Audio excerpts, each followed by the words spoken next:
Can you talk a little bit about how you structured these partnerships? Like even maybe specific examples even of like incentives that you had to set up to make sure everyone was rowing in the same direction? Were there things that you had to think about, not beyond just kind of the typical rev share component, and maybe even share like, was rev share the general way that these worked, or was there different things that you did with kind of the financial structures? And then were there any situations where you found yourself needing to design incentives for specific teams or even individuals, again, to make sure that everyone was rowing in the same direction? Yeah. So the general economic model is a rev share.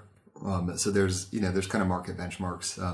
It depends on every specific channel is different, but I would kind of tend to, think of kind of the 5 to 10% mark as kind of norms for channels, in general. That being said, in healthcare, sometimes you'll find that you won't even have rev share in your channels, and they're bringing you forward as a neat new benefit and to kind of invest in digital. Frankly, that alone doesn't change meaningfully the channel adoption, because that rev share piece doesn't go into the paycheck of the person selling you. So that's another kind of mental cognition trap. Don't assume that the channels with rev share are going to be more successful. That's actually not the case. It's much more nuanced in that, and the action happens kind of at the level of the the account managers that are collaborating together. We have done both non-rev share, rev share channels. Again, there's no difference.